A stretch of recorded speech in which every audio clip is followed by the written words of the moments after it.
สวัสดีทุกค่ะมื้อนี้พอค่ามีเครื่องเข้าใหม่จะมารีวิวให้เบิ่งเด้อจะมีตัว MC-K2 กับตัว Tatico นะตัวนี้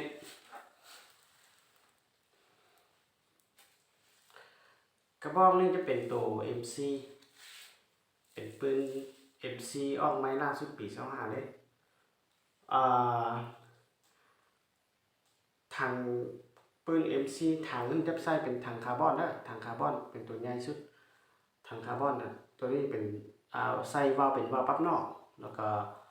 กล้องซองจะใส่เป็นกล้อง BSA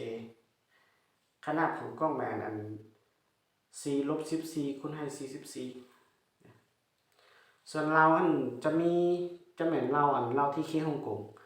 เรายาว50เซนแล้วก็เรา12เกี่ยวตัวเรานี่มีให้ประกันให้นะตัวนี้จะมีแม็กใส่ลูกเลยแม็กได้ใส่ได้11ลูกแล้วก็ทั้งไทยนี่พับได้ดึงได้ตัวไทยนี่นะเราเป็นเรา50เซนเรา40เซนก็มีราคาเดียวกันเด้อตัวนี้ตั้งมันเป็นถังคาร์บอนแล้วก็กล้อง BSA ถังคาร์บอนตัวนี้น้ำหนักจะเบาสุดหลายถังคาร์บอนนะถ้าว่าใส่ถังคาร์บอนแต่ว่าราคาปืนก็จะสูงกว่าเก่า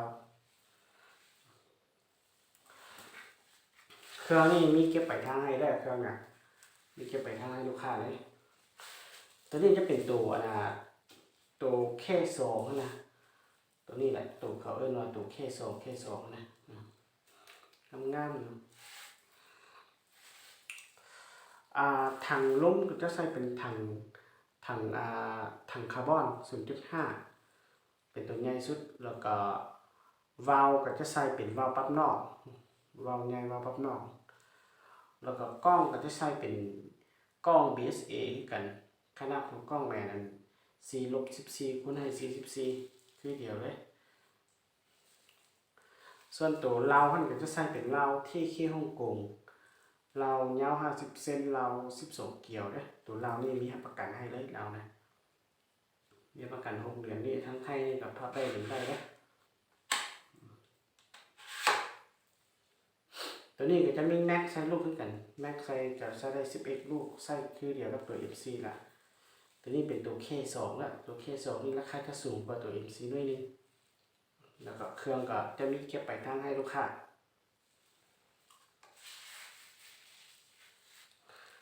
ตัวนี้เป็นตัวสุดท้ายตัวนี้นะเป็นตัวตาติโก้นะตัวนี้เขาเรียกตาติโก้เขาจะเขียนตาติโก้เป็นภาษาอังกฤษนี่ตัวนี้ก็จะใส่เป็นถังคาร์บอนปืนตาติโก้ถังคาร์บอนแต่ว่าตัวนี้จะเป็นวาล์วปรับในนะตัวนี้จะบ่มีวาล์วนอกเขาจะเฮ็ดมาแต่โรงงานจะมีวาล์วปรับในแล้วก็กล้องซองก็จะใส่เป็นรุ่นBSA กัน BSA กล้องที่มิดจุดจ้ำนะกล้อง BSA แล้วก็เราก็จะใช้เป็นเราที่เคฮ่องกงเรายาว50เซนเรา12เกี่ยวนะแต่เราก็จะมีประกันให้6เดือนนะแต่นี่เป็นตัวปรับในสองกระบอกนี่จะใส่เป็นถังคาร์บอนนะสองกระบอกนี่นะปกติมารีวิวเถื่อก็ใส่ถังอลูมิเนียมมารีวิวถังคาร์บอนกับกล้อง BSA แบบนี้ราคาจะสูงกว่าตัว MC กับตัวK2 มันจะมีทั้ง2วาล์วนะมีทั้งวาล์วนอกแล้วก็วาล์วในแล้วแต่ลูกค้ามากว่าลูกค้าจะเอาวาล์วใดครับก็จะมากเขาก็สามารถใส่ได้เดี๋ยวก็เราก็จะมีเรา50เรา40แล้วแต่ลูกค้าเลือกราคาเดียวกันเด้แล้วก็เราเขาก็จะมี2เราให้เลือกนะเขามีเราที่เคฮ่องกงกับเราZ8นั่นแล้วแต่ลูกค้ามากไหมลูกค้าจะเอารุ่นใดราคาที่คือเดียวกันเดี๋ยวลูกค้าจะเอาตัวเราไม่เลย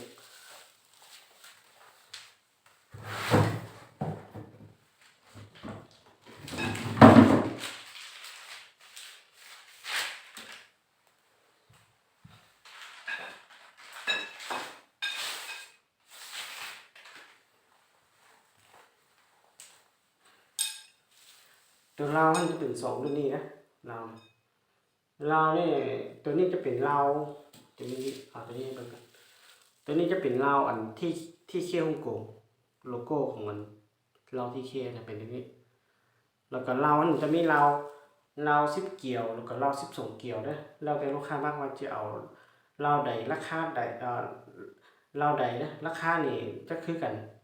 เพราะว่าเฮาเอาใส่ปืนนี่คือกันนะราคาจะบ่ได้เพิ่มเนี่ยจะบ่ได้ลดลงส่วนตัวนี้จะเป็นตัวเราอัน ZN8 นี่เขาเจ้าก็เขียน ZN8 แล้วก็มีปืนอากาศนี่แต่นี่ก็จะมีประกันให้นะมีประกัน6เดือนคือกันแล้วก็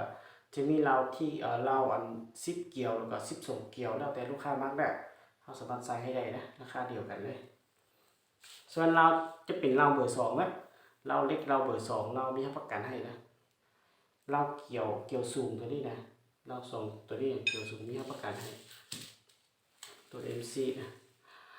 ลูกค้าท่านไหนสนใ